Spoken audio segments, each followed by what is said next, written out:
The morning started like any other on Kepler 442b.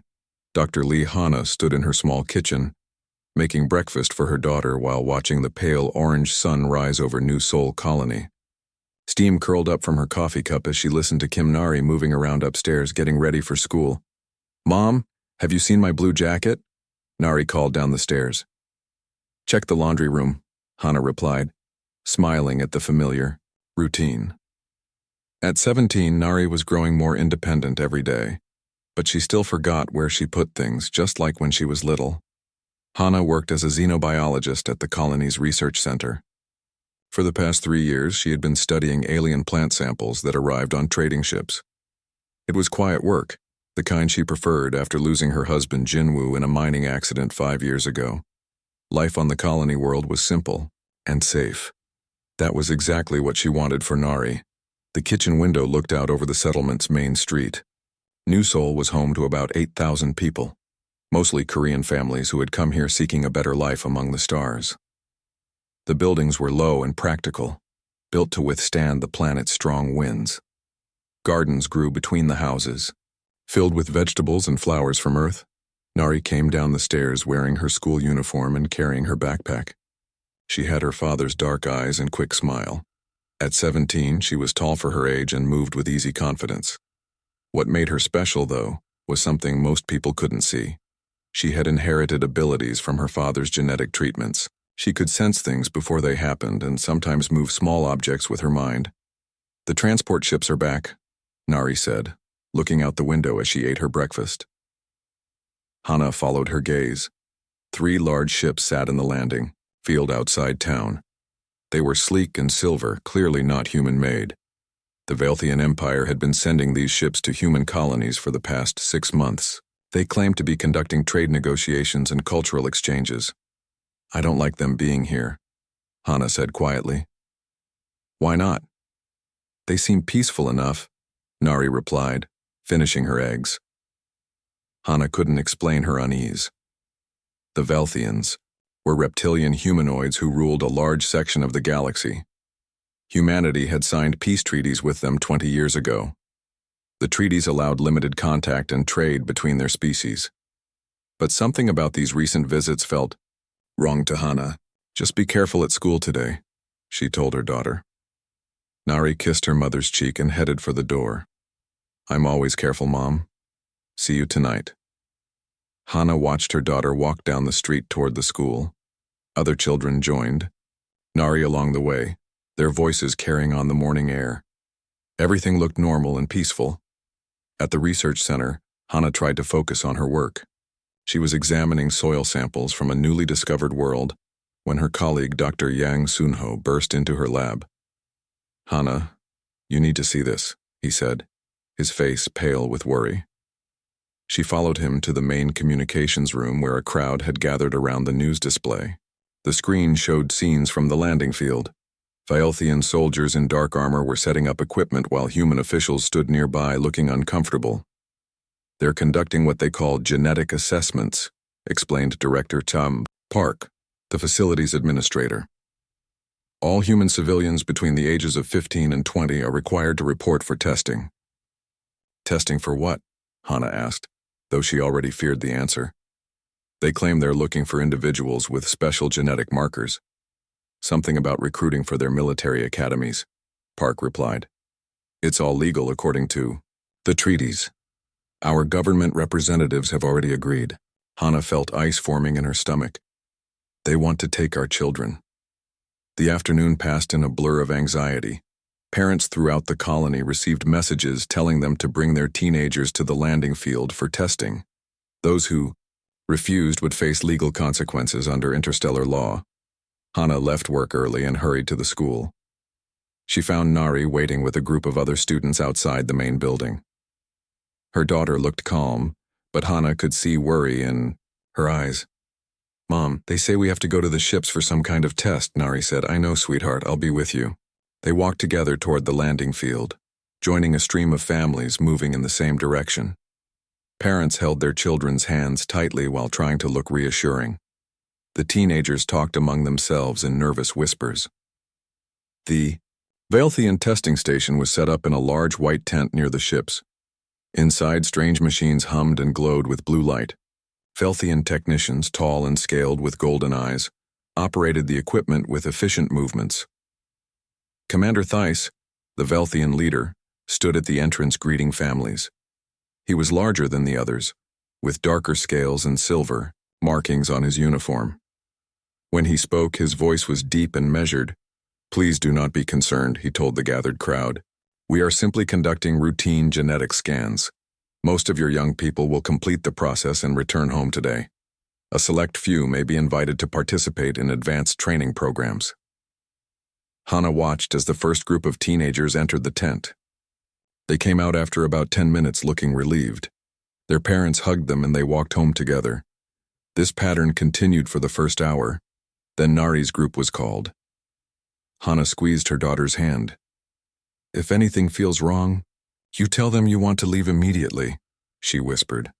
"I will, Mom, don't worry." Nari disappeared into the tent with 5 other students. Hana waited outside, counting the minutes. 10 minutes passed, then 20, then 30. Other parents began to look worried too. They pressed closer to the tent entrance, trying to see inside. Commander Theiss emerged and raised his hand for attention. "Several candidates have shown exceptional genetic markers," he announced. "They will require additional testing. This may take several hours." "We want to see our children," called out Mrs. Kang, whose twin daughters were inside. "That is not possible during the testing phase," Theiss replied. "Please return to your homes. We will contact you when the process is complete." Hana felt panic rising in her chest. "I want to see my daughter now." "I understand your concern," the commander said, his golden eyes fixed on her. "But the testing requires complete isolation to ensure accurate results. Your daughter is perfectly safe." The crowd of parents began to argue and demand answers. Valthian soldiers moved closer, their hands resting on their weapons. The message was clear without being spoken. As evening fell, 6 families still waited at the landing field. Their children had not emerged from the testing tent. Hana paced back and forth, her scientist's mind trying to understand what was happening, while her mother's heart screamed that something was terribly wrong. At sunset, Commander Theiss appeared again. Behind him, Valthian soldiers escorted 6 teenagers toward the ships. The children looked dazed and moved slowly, as if they were sleepwalking. Hana spotted Nari among them and ran forward. "Nari! Nari, come here!" Her daughter turned at the sound of her voice. For a moment, Nari's eyes cleared and she looked confused. "Mom, what's happening? I feel strange." "You cannot approach the selected candidates," Commander Theiss said, blocking Hana's path. "They have been chosen for advanced training with the Valthian Military Academy. They will receive the finest education and return as honored graduates in 5 years." "You can't take her," Hana shouted. "She's my daughter." "The selection process is legal under interstellar treaty," Theiss replied calmly. "These individuals possess rare genetic gifts that will benefit both our species. They will be treated with great care and respect." Hana watched in horror as Nari and the other children were led onto the ships. Her daughter looked back once, reaching out toward her mother before disappearing into the vessel. The ships lifted off 30 minutes later, their engines glowing blue against the darkening sky. They rose higher and higher until they became points of light among the stars, then vanished completely. Hana stood alone in the empty landing field as night fell around her. Other parents had gone home to grieve or contact lawyers or government officials. But Hana remained, staring up at the stars where her only child had been taken. In that moment, something changed inside Dr. Lee Hana. The careful scientist who preferred quiet research and simple living was gone. In her place stood a mother who had lost everything that mattered to her. She would get her daughter back. Whatever it took, however long it required, she would bring Nari home. And if the Valthian Empire thought they could steal human children, without consequences, they were about to learn how wrong they were. The galaxy had no idea what it had just unleashed. 6 months had passed since the ships took Nari away. The house felt empty and cold despite Hana's efforts to keep busy. She had thrown herself into research with desperate energy, but not the kind her colleagues expected. Every morning, Hana arrived at the research center before dawn. She told everyone she was working on a special project about alien biology. What she didn't tell them was that she was studying everything she could find about the Velthian Empire. The colony's database contained limited information about their reptilian neighbors. Most of it was basic trade data and treaty documents. But Hana was persistent. She used her research credentials to access university databases on Earth. She contacted other scientists working on xenobiology projects. Slowly, she began to build a complete picture of Velthian society. The Empire controlled over 300 star systems. Their homeworld was called Velthos Prime. They had evolved from desert reptiles on a hot, dry planet. This explained their scaled skin and their preference for warm temperatures. More importantly, it gave Hana clues about their biology. Dr. Yang Sunho found her in the lab late one evening, surrounded by data screens and printed reports. "Hana, you need to go home and get some sleep," he said gently. "This isn't healthy." "Did you know that Velthians can't process certain Earth proteins?" she replied without looking up. "Their digestive systems are completely different from ours." Sunho sat down beside her. "What are you really doing here?" For the first time in months, Hana looked directly at someone. Her eyes were red from lack of sleep, but they burned with determination. "I'm going to get my daughter back," she said simply. "Hana, the government is working on diplomatic solutions. There are lawyers involved now. You can't take on an entire galactic empire by yourself. Watch me." The next week, an opportunity presented itself. The research center received a message about a cultural exchange program. Velthian scientists wanted to learn more about human biology and medicine. They were looking for volunteer researchers to work with their diplomatic missions. Hana applied immediately. She spent 2 weeks preparing for the interview. She studied Velthian language and customs. She practiced controlling her emotions and presenting herself as a calm, professional scientist.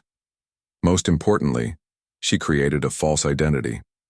Dr. Park Sumi was a xenobiology specialist interested in cross-species medical research. She had impressive credentials and enthusiastic references from colleagues who had no idea they were helping Hana infiltrate the Velthian diplomatic corps. The interview took place on a Velthian science vessel, in orbit around New Sol. Hana wore her best professional clothes and carried herself with confident authority. She had practiced her new identity so thoroughly that she almost believed it herself.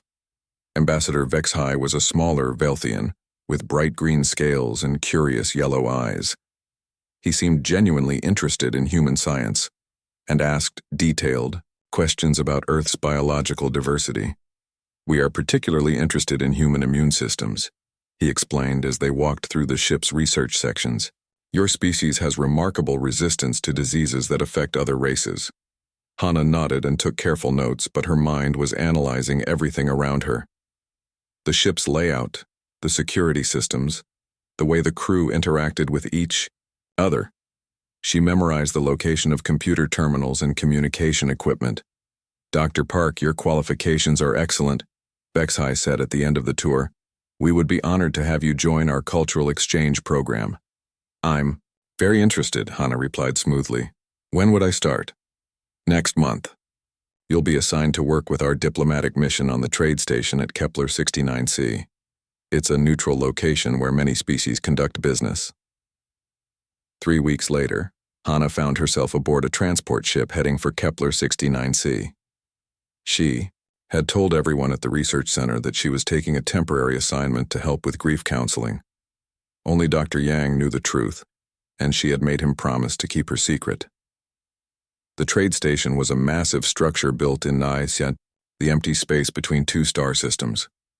Ships from dozens of different species docked there daily. It was the perfect place to gather information without attracting attention. Hana's assignment was to work in the medical section, helping Velthian doctors understand human physiology.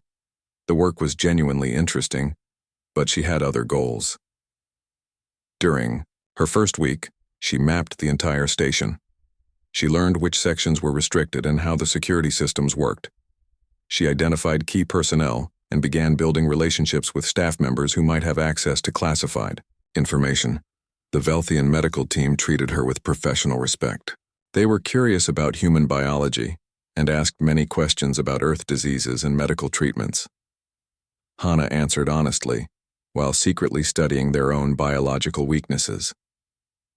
She made her first important discovery during a routine medical examination. The Velthians required daily injections of synthetic enzymes to process certain nutrients. Without these enzymes, their immune systems would fail within days.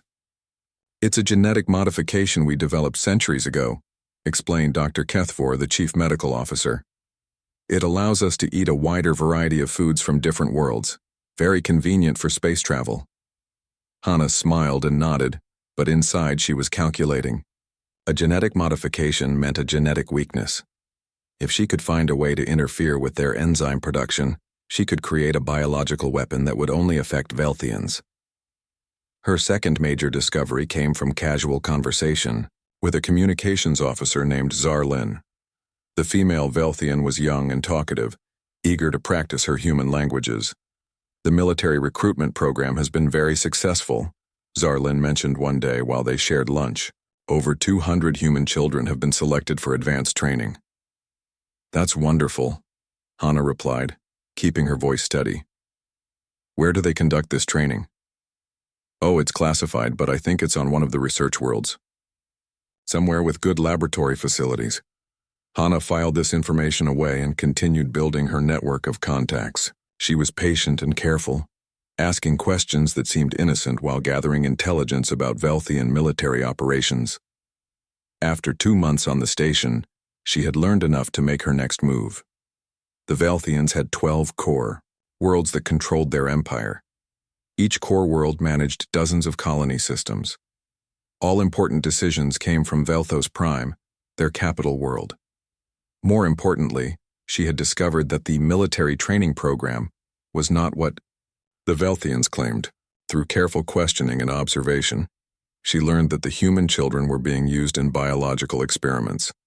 The Velthians were trying to create hybrid soldiers with human genetic abilities and Velthian physical strength. The knowledge filled her with cold rage, but she forced herself to remain calm. Getting angry would not help Nari. She needed more information and better resources.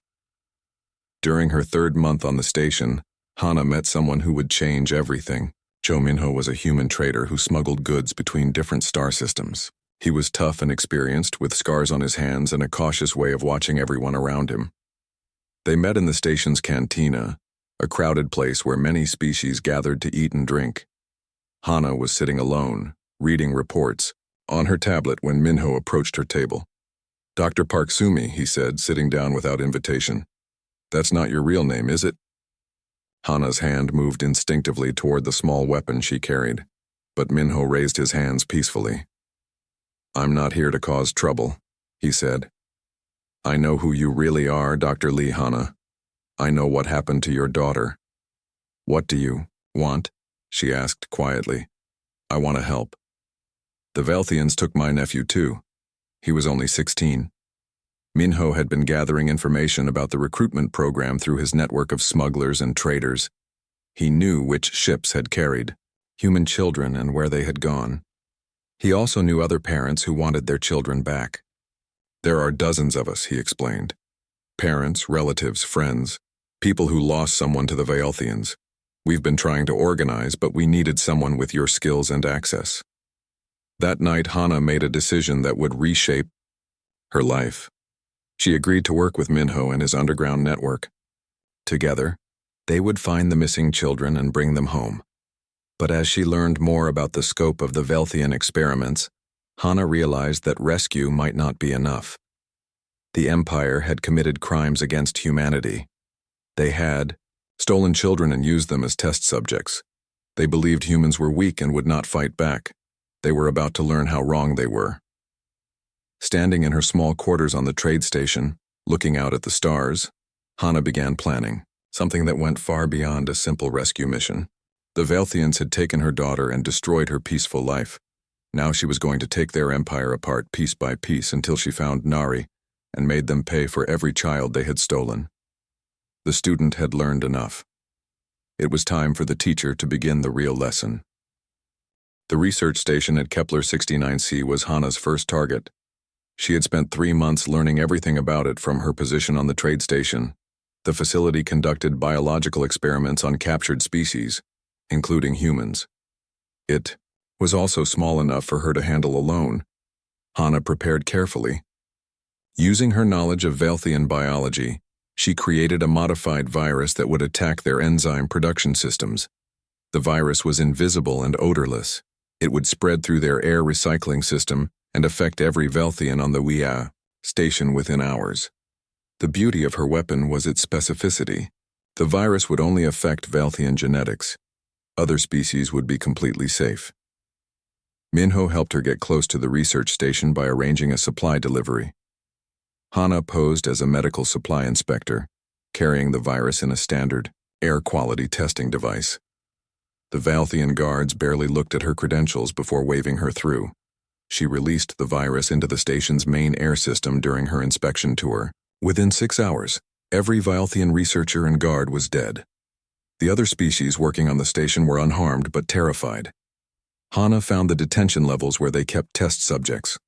Most of the cells were empty, but she discovered detailed records of experiments performed on human children. The files made her sick with rage, but they also gave her valuable intelligence about other facilities. She freed 17 alien prisoners from various species and helped them escape on Minho's ship. Before leaving, she downloaded every piece of data from the station's computers and planted explosives to destroy the evidence of her involvement. The explosion could be seen from 3 star systems away. 2 weeks later, Hana struck again. This time she targeted a Velthian military supply depot that supported several research facilities.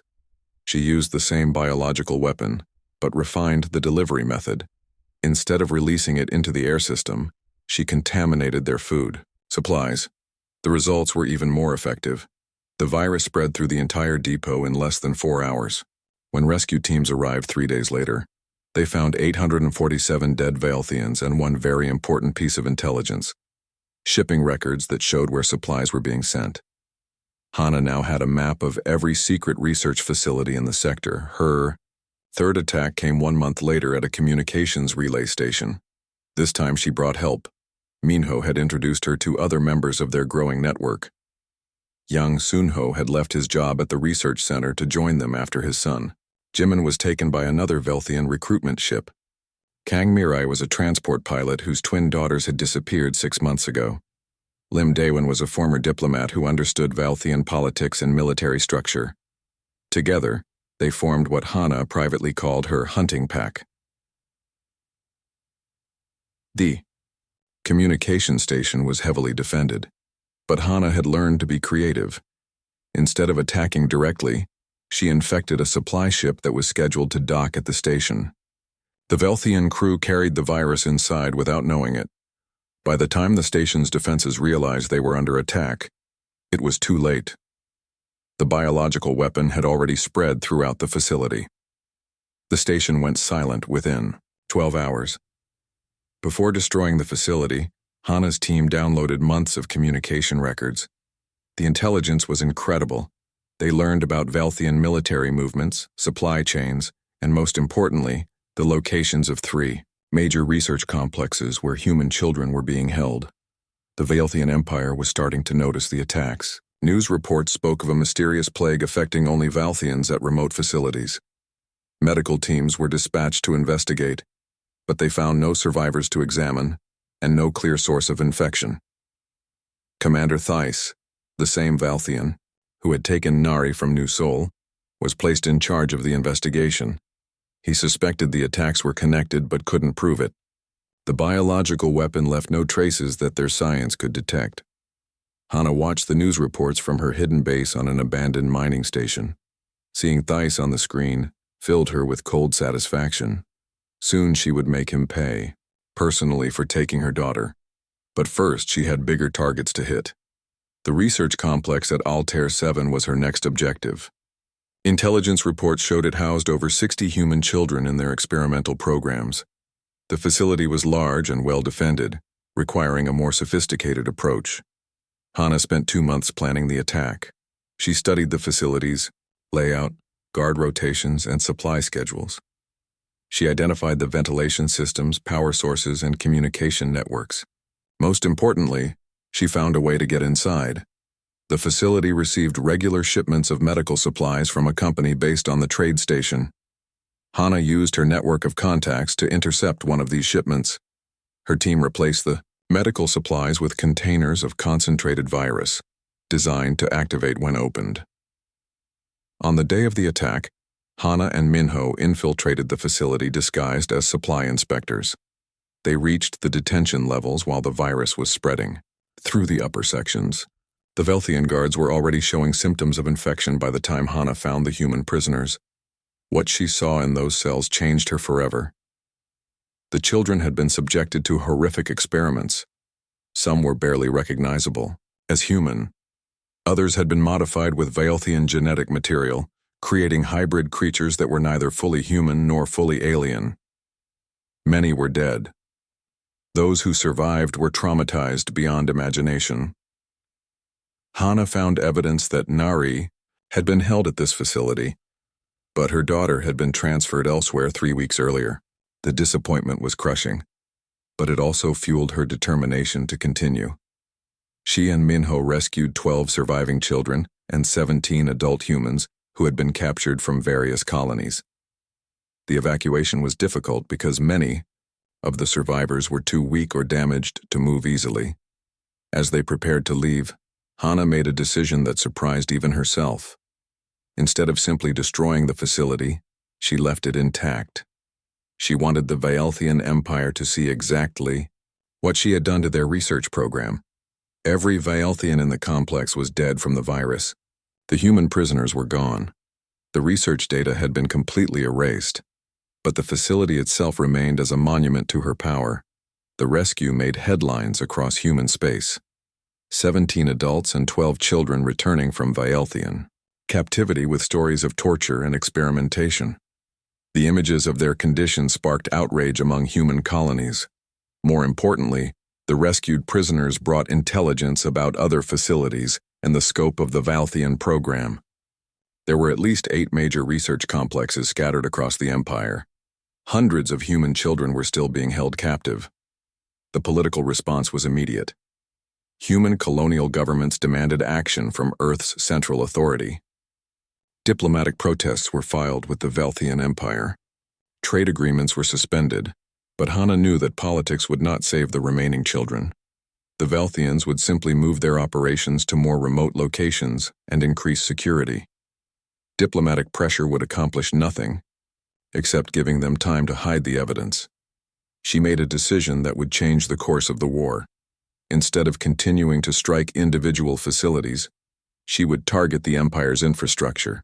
Supply lines, communication networks, transportation hubs. She would make it impossible for them to maintain their research programs. The attacks that followed were precise and devastating. Hana's team struck cargo ships carrying supplies to research facilities. They destroyed communication relays that coordinated military operations. They sabotaged fuel depots that supplied Velthian fleets. Each attack used the same biological weapon, leaving Velthian crews dead while sparing other species. Ships would arrive at their destinations crewed only by corpses. Space stations would go silent with no survivors to explain what happened. The psychological effect was enormous. Velthian crews began refusing assignments to remote facilities. Military commanders struggled to maintain supply lines when transport ships kept disappearing. Research programs were disrupted as materials and personnel failed to arrive.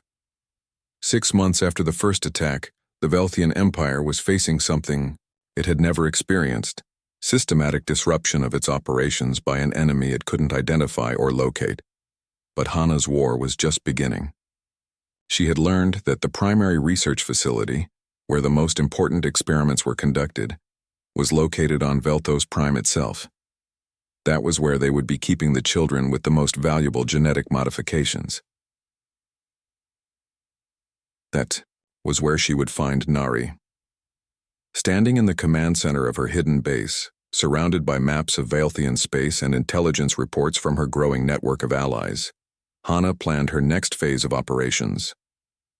The hunt had been successful. She had proven that the mighty Vaelthian Empire could be hurt by a small group of determined humans. She had disrupted their research programs and rescued dozens of prisoners, but now it was time to escalate.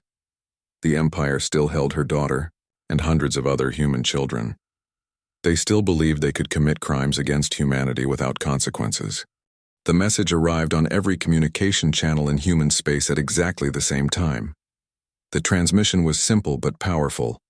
A woman with tired eyes and iron determination spoke directly to the camera. "My name is Dr. Lee Hanna. 3 years ago, the Vaelthian Empire took my daughter and hundreds of other human children. They claimed it was for military training. It was a lie. Our children are being used as test subjects in biological experiments. I have proof." The footage that followed showed the rescued prisoners from Altair 7. Children with surgical scars and genetic modifications. Adults who had been tortured and experimented on for years. Medical records detailing horrific procedures performed on human captives. The Vaelthian Empire believes humans are weak and will not fight back. They are wrong. This is a declaration of war. The broadcast ended with coordinates for secret Vaelthian research facilities and evidence of their locations. Within hours, human colonial fleets were moving toward those targets. But Hanna's message had reached more than just humans. Across the galaxy, species that had suffered under Vaelthian rule saw the evidence of human children being tortured and experimented on. The images sparked something that had been building for centuries: rage against their oppressors. The Cathari were the first to act. These insect-like beings had been enslaved by the Vaelthians for 200 years. Their hive ships struck 3 Vaelthian mining operations in the same week that human fleets attacked the research facilities. The Zephyrians followed. These energy beings had lost entire colonies to Vaelthian expansion. They began disrupting Vaelthian communication networks and power grids across a dozen star systems. The Orvani, aquatic beings whose ocean worlds had been strip-mined by the Empire, launched coordinated attacks on Vaelthian shipping lanes. Within 1 month, what had started as Hanna's personal war became a galaxy-wide rebellion. Species that had never worked together before were coordinating attacks against their common enemy. Hanna watched the chaos unfold from her command center on the hidden mining station. Her small team had grown into a full rebel organization.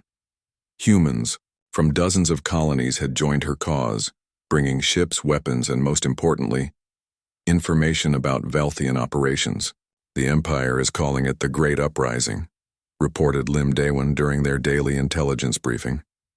"Their military forces are spread thin, trying to respond to attacks on 15 different fronts." "Good," Hanna replied, studying tactical displays showing rebel operations across the galaxy. "The more they're distracted, the easier it will be to hit the core worlds." Her strategy was working perfectly.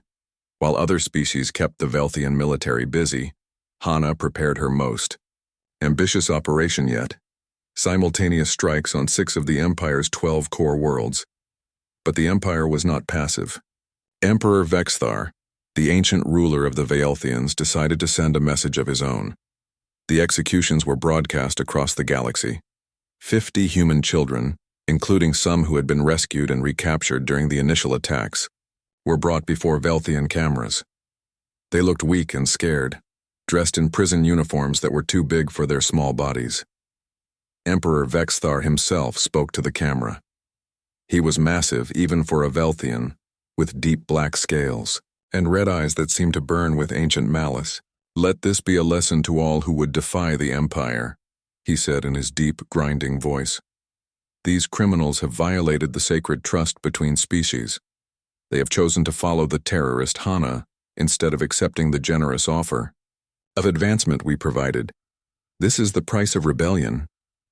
The children were executed one by one while the cameras continued filming.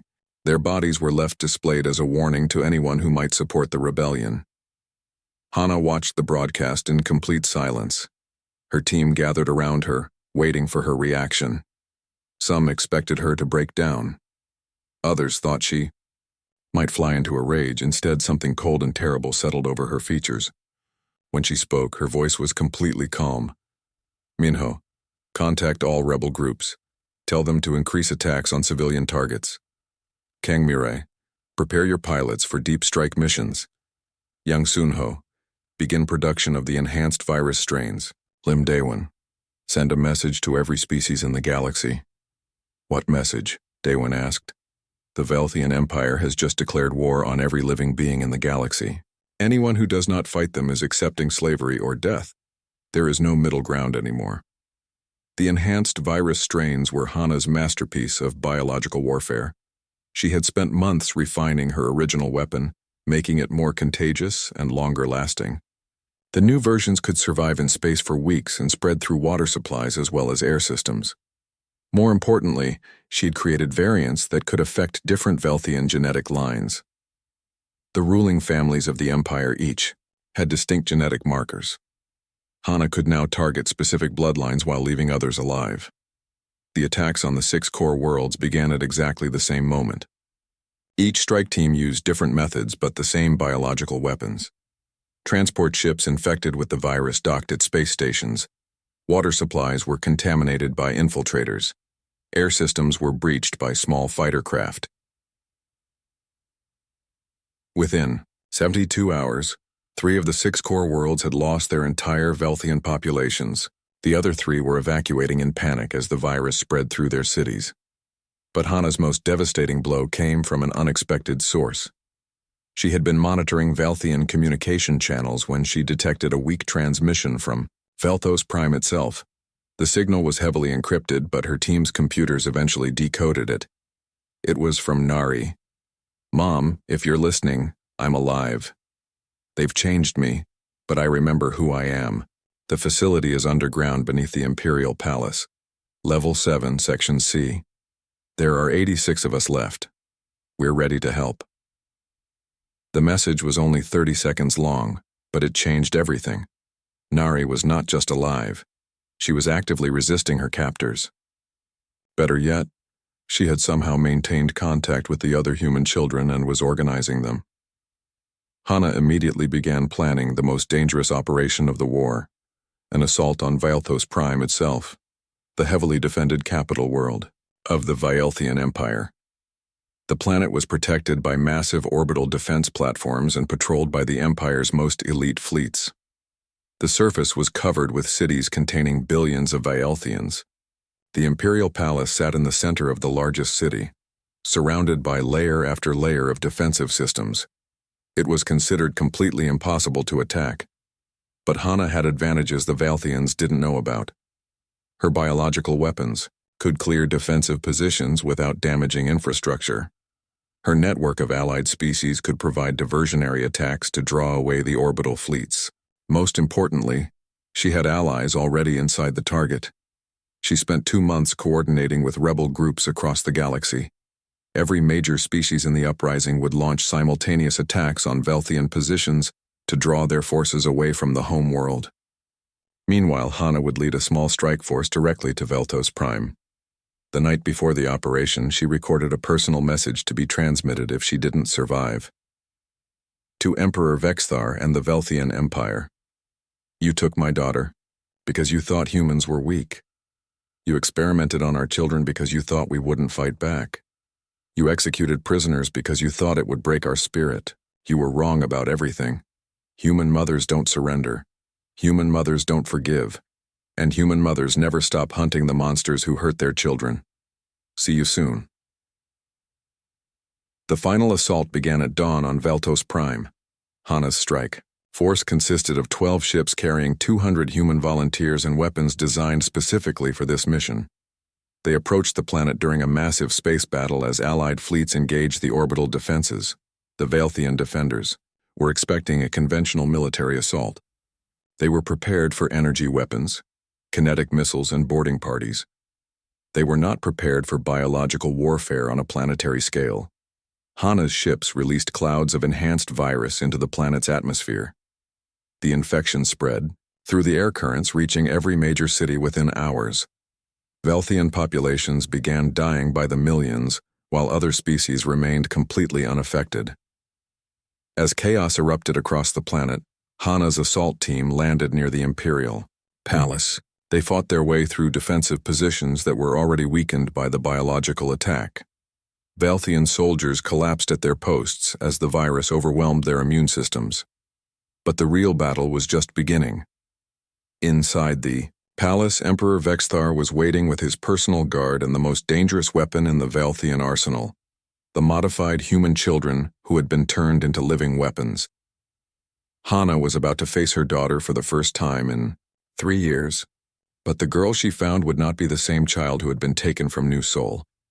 The Valthians had transformed Nari into something new, something powerful, and something very dangerous. The final confrontation between mother and daughter, between human and empire, between love and power, was about to begin. The imperial palace was dying around them. Hana's biological weapon had spread through the massive structure, killing Valthian guards and servants while leaving the alien slaves and prisoners untouched. Emergency lights flickered in the corridors as power systems failed. The smell of death hung heavy in the recycled air. Hana moved through the palace with her strike team, following the path Nari had described in her message. Level 7 was deep underground, past the throne room and the administrative sections. They encountered little resistance. Most of the palace guards were already dead from the virus. The few Vaelthians they met were weak and dying. Some tried to fight, but their movements were slow and uncoordinated. The enhanced virus was designed to attack their nervous systems as well as their immune defenses. "Contact ahead," whispered Minho, who was leading the advance team. "Multiple life signs. Mixed species." They reached a reinforced door marked with Vaelthian symbols that translated to experimental subject containment. Hana's heart pounded as Yang Sunho worked to override the electronic locks. After 3 years of searching, she was finally going to see her daughter again. The door opened with a soft hiss. Beyond it lay a corridor lined with transparent cells. Most were empty, but some contained figures that were barely recognizable as human. Hana walked slowly down the corridor, looking into each cell. The children inside had been changed. Some were taller and stronger than normal humans. Others had enhanced sensory organs or modified limbs. All of them watched her with eyes that held too much knowledge for their age. At the end of the corridor, she found Nari. Her daughter had grown taller in the 3 years since being taken. Her dark hair was longer and her face had matured, but she was still recognizably the girl who had left for school that morning so long ago. What was different were her eyes. They glowed with a faint blue light, and when she looked at Hana, it felt like she could see straight through her. "Hello, Mom," Nari said softly. "I knew you would come." The cell door was already open. Nari stepped out and embraced her mother for the first time in 3 years. Hana held her tightly, feeling the solid reality of her daughter's presence after so long. "Are you hurt?" Hana asked, pulling back to examine Nari's face. "What did they do to you?" "They made me stronger," Nari replied. "Faster, smarter. They gave me abilities I never had before, but they couldn't change who I am inside." Other children began emerging from their cells. They moved with coordinated precision as if they were sharing thoughts. Hana counted 86 of them, just as Nari had said in her message.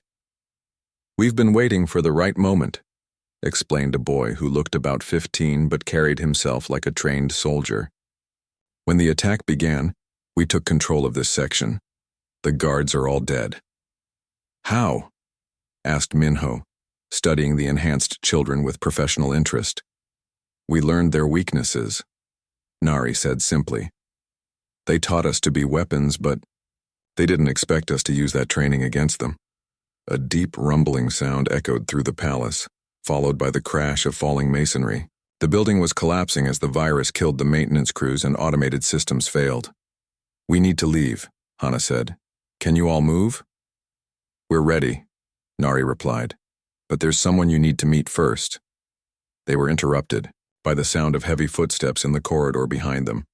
Hana turned to see a massive figure approaching through the emergency lighting. Emperor Vexithar himself stood at the entrance to the detention level. The Vaelthian ruler was even larger in person than he had appeared in the broadcasts. His black scales reflected the flickering lights and his red eyes burned with ancient malice. Unlike the other Vaelthians in the palace, he showed no signs of infection from the virus. "Dr. Lee Hana," he said in his deep, grinding voice. "The terrorist who has destroyed my empire. The mother who came to take her daughter home," Hana corrected, raising her weapon. "Your daughter belongs to the empire now," Vexthar replied. "As do all these enhanced specimens. They are the future of galactic civilization, stronger than pure humans, more intelligent than pure Vaelthians. They will rule the stars when both our species are dust." "We don't belong to anyone," Nari said, stepping forward. Her eyes blazed brighter as she spoke. "You made us into weapons, but you forgot that weapons can choose their own targets." The Emperor laughed, a sound like grinding stone. "You think your small enhancements can challenge me? I am over 800 years old. I have conquered 1,000 worlds. I have seen species rise and fall like waves on a shore. Then you should know when it's time to surrender," Hana said. She reached into her equipment pack and pulled out a small device that looked like a medical injector. The Emperor's eyes widened as he recognized what it was. "The final strain," she said calmly. "Designed specifically for your genetic line, airborne, incurable, fatal within minutes. I could have released it into the palace air system, but I wanted to see your face when you realized what you've done to yourself." "You would not dare," Vexthar snarled. "If you kill me, the entire Vaelthian military will hunt down every human in the galaxy." "What Vaelthian military?" Hana asked. "Your fleets are scattered and dying. Your core worlds are empty. Your empire is finished." She activated the device. A fine mist sprayed into the air around them. The enhanced human children were unaffected, but the Emperor began to show immediate symptoms. His breathing became labored and his scales lost their luster. "You cannot do this," he gasped, falling to his knees. "I offer you anything. Territory, resources, a seat on the Imperial Council. Name your price." "There is no price," Hana said coldly. "You took human children. You experimented on them. You executed prisoners to try to break our spirit. Some crimes cannot be forgiven." "Please," the Emperor wheezed. "I have children, grandchildren. An entire species depends on my leadership." Hana knelt down so she was at eye level with the dying ruler. "Did you think about your children when you were torturing mine?" Emperor Vexthar died 3 minutes later, his massive body collapsing in the corridor of his own palace. "Is it over?" asked one of the enhanced children. "Not yet," Hana replied. She activated her communication device and sent a signal to her ships in orbit. "This is Hana. The Emperor is dead. Begin the final phase." The final phase was something she had prepared but hoped never to use. Orbital platforms above Vaelthos Prime began releasing clouds of the most potent virus strain she had created. This version would remain active in the planet's atmosphere for years, making it uninhabitable for Vaelthians. Any Vaelthian who remained on the planet would die within days. Those who escaped would carry the virus to other worlds, spreading it throughout their remaining territories. The species would be forced to abandon their entire empire and flee to quarantine worlds at the galaxy's edge. "You're wiping out their entire civilization," Nari observed, watching the readouts on her mother's device. "I'm giving them the same choice they gave us," Hana replied. "Survive in exile or die fighting. The difference is I'm not experimenting on their children." They made their way to the palace's landing platforms where Minho's ships were waiting. The enhanced children moved together like a coordinated unit, but they were still recognizably human underneath their modifications. They talked and laughed and supported each other just like normal teenagers. As their transport lifted off from the dying capital, Hana looked down at the city below. Fires burned in several districts where automated systems had failed. The streets were empty except for the bodies of Vaelthians who had succumbed to the virus. Other species were already emerging from hiding, beginning to reclaim their world. "What happens now?" Nari asked, sitting beside her mother as they left Vaelthos Prime behind. "Now we go home," Hana said. "The real home, Earth. You've been away too long." "What about the galaxy? What about all the species the Vaelthians oppressed? They're free now. What they do with that freedom is up to them." The flight back to human space took 2 weeks. During that time, Hana watched her daughter and the other enhanced children adjust to the idea of freedom. They had been prisoners and test subjects for so long that normal life seemed strange to them, but they were resilient. They were survivors. Most importantly, they were still human where it mattered most. News of the Empire's fall spread quickly. Across the galaxy, Velthian forces everywhere were either dying from the virus or fleeing to the Outer Rim. The species they had oppressed for centuries began establishing their own governments and forming new alliances. Some groups tried to hunt down the remaining Velthians to exterminate them completely. Hana sent messages discouraging this. The Chi virus had already sentenced the Empire to exile and slow decline. Active genocide was unnecessary and would make the galaxy no better than the Velthians had been. When they finally reached Earth, Hana stood with Nari on the observation deck of their ship, watching the blue and white planet grow larger in the viewport. "It's beautiful," Nari said. "I had almost forgotten what it looked like." "It's home," Hana replied. "The one place in the galaxy where you'll always be safe."